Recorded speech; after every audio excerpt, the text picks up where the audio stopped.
नमस्कार। देश प्रदेश व दुनिया की तमाम बड़ी खबरों में आपका स्वागत है। आइए एक नजर डालते हैं आज की मुख्य हेडलाइंस पर। बिंदास हरियाणा की तरफ से सभी देशवासियों व प्रदेशवासियों को नव वर्ष 2025 की ढेर सारी शुभकामनाएं। भगवान करे 2025 का नव वर्ष आपके लिए ढेर सारी खुशियां लेके आए।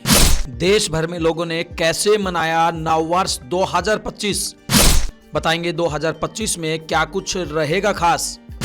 वहीं हरियाणा सरकार जल्द जारी करेगी अनेक भर्तियों का रिजल्ट, बताएंगे हरियाणा सरकार ने तहसीलदार को क्यों किया सस्पेंड। बात करेंगे ओपी चौटाला की रस्म पगड़ी पर क्या कुछ रहा विशेष।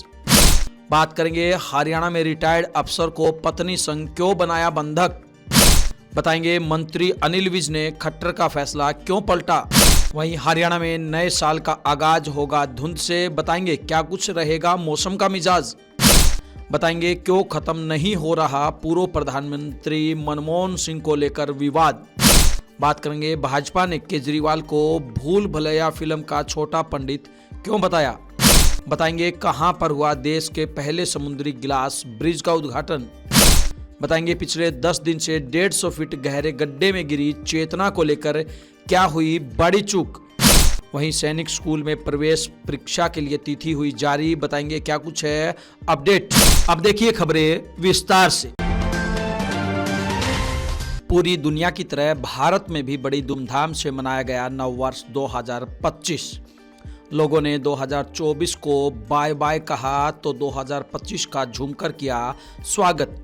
हर जगह पर दिखा नए वर्ष के अवसर पर मनमोहक नजारा। जी हां, भारत के अलग अलग राज्यों की तरह हरियाणा, पंजाब, चंडीगढ़, हिमाचल समेत देश भर में पूरी रात नए साल का जश्न बड़ी धूमधाम से मनाया गया।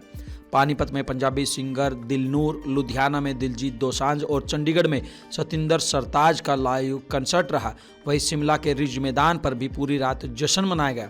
हर जगह लोगों ने नाच गाकर व झूमकर नए साल का आगाज किया। इसके अलावा हर शहर के क्लबों और होटलों में भी प्रोग्राम हुए। सभी जगह लाइव कंसर्ट से लेकर शनो कार्निवल जैसी थीम वाली पार्टियां रखी गई थी। नए वर्ष के मौके पर क्लब और पब में कपल एंट्री की फीस 3,000 रुपए से लेकर 25,000 रुपए तक रखी गई थी। 2025 में आज से 13 अहम चीजों में भी बदलाव हो रहा है। इनमें कुछ सहूलियतें हैं तो कुछ बंदिशें, तो कुछ जानने के लिहाज से बहुत जरूरी बातें हैं। जी हाँ, हम आपको बता दें यूपीआई पेमेंट की लिमिट अब दोगुनी हो गई है। फीचर फोन से यूपीआई इस्तेमाल करने वाले लोग 1 जनवरी से 10,000 रुपये तक ऑनलाइन पेमेंट कर सकेंगे। अभी फीचर फोन से यूपीआई पेमेंट की लिमिट 5,000 रुपये है। वहीं पेंशनर्स 1 जनवरी से देश के किसी भी बैंक से पेंशन निकाल सकेंगे। इसके लिए अतिरिक्त वेरिफिकेशन की जरूरत नहीं होगी। अभी की बात करें तो जिस बैंक और ब्रांच में खाता है वहीं से पेंशन ले सकते हैं। तीसरे नंबर की बात करें तो किसानों को 1 जनवरी से बिना गारंटी के 2 लाख रुपए तक का लोन मिल सकेगा। आरबीआई गवर्नर ने दिसंबर में यह ऐलान किया था। वहीं टेलीकॉम कंपनियों को वॉइस प्लस एसएमएस पैक का ऑप्शन देना होगा। जो यूजर डेटा नहीं चाहते उनके लिए नया पैक सस्ता होगा। मारुति, हुंडई, टाटा, किया और एमजी की गाड़ियां 1 जनवरी से महंगी होंगी। बाइक और कॉमर्शियल व्हीकल्स की कीमतें भी 2 से 3% बढ़ जाएंगी। व्हाट्सएप 1 जनवरी से एंड्रॉयड 4.4 यानी कि किट कैट और उसके पहले वाले वर्जन पर काम नहीं करेगा। वहीं गाड़ियों का प्रदूषण नियंत्रित करने के लिए 1 अप्रैल से कड़े एमिशन नॉर्म्स भारत स्टेज 7 यानी कि BS7 लागू होंगे। वहीं आईपीएल में कैप्टन कोहली की वापसी होगी। वे फिर आरसीबी की कप्तानी करेंगे। नो डिटेंशन पॉलिसी खत्म होने से 5वीं और 8वीं के फेल स्टूडेंट्स अगली क्लास में प्रमोट नहीं होंगे। उन्हें 2 महीने के अंदर दोबारा एग्जाम पास करने का मौका मिलेगा। वहीं कोचिंग सेंटर 16 साल से कम उम्र के बच्चों को एडमिशन नहीं दे सकेंगे। भ्रामक विज्ञापन पर भी जुर्माना लगेगा। विदेशी यूनिवर्सिटी की डिग्री भारत में पढ़कर ही ले सकेंगे। इंडियन और फॉरेन यूनिवर्सिटी साझा कोर्स शुरू कर सकती है। इसके लिए पढ़ाई फिजिकल क्लासरूम में ही होगी। सीआईएसएफ और बीएसएफ में पूर्व अग्निवीरों को 10% आरक्षण मिलेगा। फिजिकल टेस्ट और एज लिमिट में भी छूट मिलेगी। हरियाणा में टीजीटी, ग्रुप डी और एफएसएल के रिजल्ट का जल्द होगा ऐलान। युवाओं के लिए जारी होगा भर्ती परीक्षा कैलेंडर। जी हां, हरियाणा के युवाओं के लिए पूरे साल का भर्ती परीक्षा कैलेंडर जारी किया जाएगा। इसके आधार पर युवा अपनी तैयारी पहले से कर सकेंगे। हरियाणा कर्मचारी चयन आयोग के अध्यक्ष हिम्मत सिंह ने चंडीगढ़ में प्रेस कॉन्फ्रेंस में यह बात कही। उन्होंने कहा कि सभी विभागों में रिक्त पदों का ब्यौरा मांगा गया है। इसके आधार पर वर्ष 2025 में होने वाली प्रस्तावित भर्तियों पर रिपोर्ट तैयार की जाएगी। इसके बाद आयोग पूरे साल का भर्ती कैलेंडर जारी करेगा। नए साल में जहां नए पदों पर भर्ती प्रक्रिया शुरू होगी, वहीं पहले से चल रही भर्ती प्रक्रिया के परिणाम भी घोषित किए जाएंगे। इसके तहत सबसे पहले टीजीटी, ग्रुप डी और फोरेंसिक साइंस लैब यानी कि एफएसएल की भर्तियों के परिणाम घोषित होंगे। हरियाणा सरकार में कैबिनेट मंत्री विपुल गोयल ने भ्रष्टाचार के खिलाफ सख्त कदम उठाया है। उन्होंने भ्रष्टाचार में शामिल एक तहसीलदार और 2 नायब तहसीलदारों को निलंबित कर दिया है। राज्य में आपदा विभाग की ओर से इसे लेकर आदेश जारी किया गया।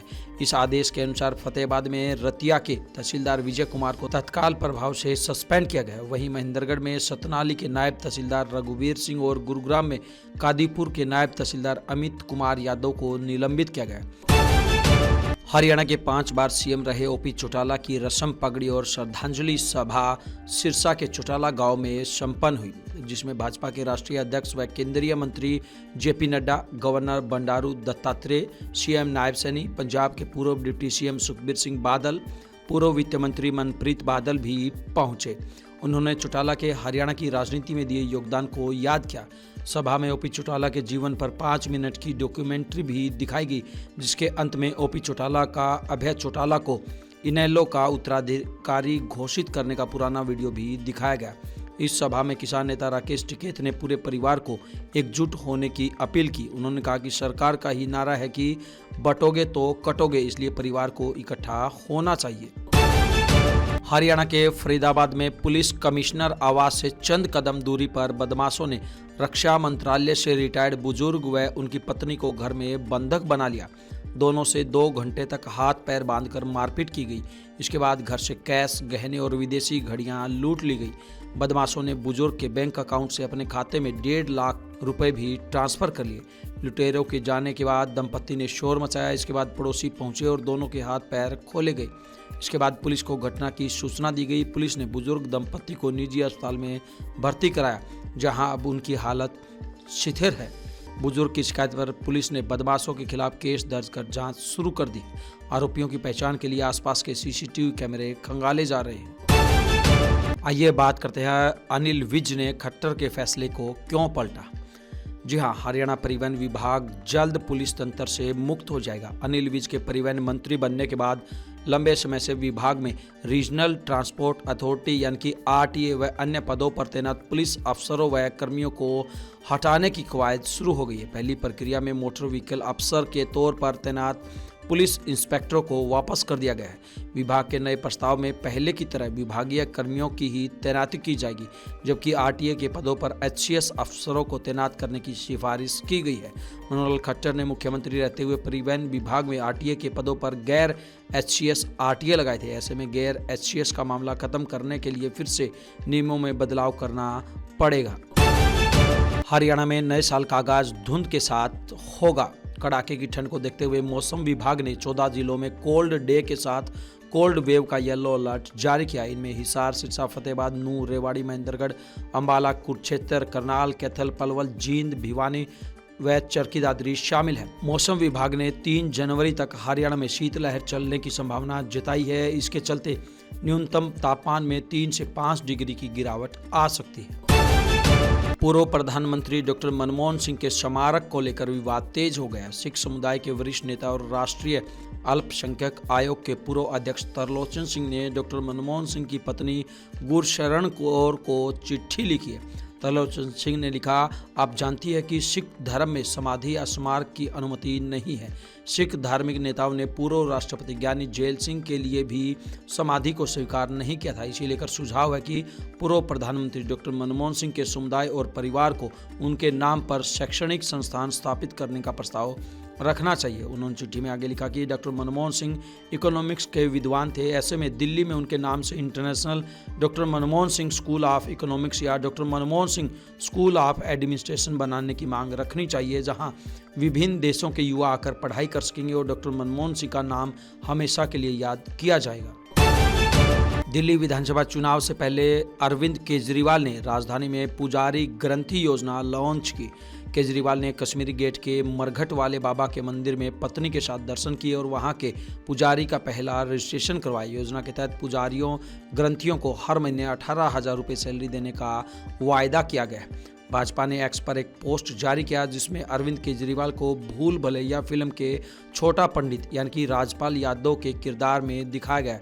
भाजपा ने उन्हें चुनावी हिंदू बताया। भाजपा ने लिखा, जो 10 साल से इमामों को सैलरी बांटता रहा, जो खुद और उनकी नानी प्रभु श्री राम का मंदिर बनने से खुश नहीं थे, जिसने मंदिर और गुरुद्वारों के बाहर शराब के ठेके खोल दिए, जिसकी पूरी राजनीति हिंदू विरोधी रही, उसे अब चुनाव आते ही पुजारियों और ग्रंथियों की याद आई है। वहीं केजरीवाल ने इसके जवाब में कहा, जब से पुजारी ग्रंथि सम्मान योजना की घोषणा हुई है, भाजपा वाले मुझे गंदी गंदी गालियां दे रहे हैं। क्या मुझे गाली देने से देश का फायदा होगा? देश का पहला समुद्री ग्लास ब्रिज तमिलनाडु के कन्याकुमारी के तट पर बनकर तैयार हो गया है। तमिलनाडु के मुख्यमंत्री M.K. स्टालिन ने 70 मीटर लंबे और 10 मीटर चौड़े इस ब्रिज का उद्घाटन किया। ब्रिज के बनने से टूरिस्ट कन्याकुमारी के तट पर विवेकानंद रॉक मेमोरियल से सीधे 133 फुट ऊंची प्रतिमा तक पहुंच सकते हैं। इस प्रोजेक्ट के लिए राज्य सरकार के 37 करोड़ रुपए खर्च हुए। कोटपुतली में 700 फीट गहरे बोरवेल में फंसी चेतना तक पहुंचने का इंतजार और लंबा हो गया है। करीब 170 फीट गहराई में जो सुरंग खोदी जा रही थी उसकी दिशा ही गलत है। कलेक्टर कल्पना अग्रवाल का कहना है कि अब तक बोरवेल को ट्रेस नहीं किया जा सका है। हालांकि कोशिश जारी है और टीमों ने हिम्मत नहीं हारी है। बीते 5 दिन से 6 जवानों की टीम 10 फीट की सुरंग खोदने का काम कर रही है। अब तक अधिकारियों का कहना था कि अंदर ऑक्सीजन लेवल कम होने और पत्थरों के कारण परेशानी आ रही है। हालांकि गलत दिशा में खुदाई की जानकारी ने फिर से अधिकारियों की प्लानिंग पर सवाल खड़े कर दिए। बता दें कि किरतपुरा के बडियाली की ढाणी की चेतना 23 दिसंबर को खेलते हुए बोरवेल में गिर गई थी। इसके बाद से वह भूखी प्यासी है और करीब 120 फीट की गहराई में फंसी हुई। सैनिक स्कूल कुंजपुरा करनाल द्वारा शैक्षणिक सत्र 2025-26 के लिए कक्षा 6वीं व 9वीं में दाखिले के लिए आवेदन आमंत्रित किए गए हैं। पात्र अभ्यर्थी वेबसाइट www.exam.ac.in/AISSEE पर 13 जनवरी 2025 तक ऑनलाइन आवेदन कर सकते हैं। एक सरकारी प्रवक्ता ने इस संबंध में जानकारी देते हुए बताया कि यह परीक्षा कक्षा 6वीं और कक्षा 9वीं में प्रवेश के लिए होगी। अंतिम सीट संख्या, पास आउट और नामांकित विद्यार्थियों की स्थिति पर निर्भर करेगी। कक्षा 6वीं के लिए आयोजित होने वाली प्रवेश परीक्षा में गणित, सामान्य ज्ञान, भाषा और बुद्धिमत्ता जैसे विषयों पर आधारित 300 अंकों की परीक्षा तथा कक्षा 9वीं की परीक्षा में गणित, अंग्रेजी, विज्ञान, सामाजिक अध्ययन और बुद्धिमत्ता पर आधारित 400 अंकों की परीक्षा होगी। इन तमाम खबरों को लेकर आपकी क्या कुछ राय है, आपकी क्या कुछ प्रतिक्रिया है, आप हमें कमेंट बॉक्स के माध्यम से जरूर बताएं। ब्यूरो रिपोर्ट, बिंदास हरियाणा।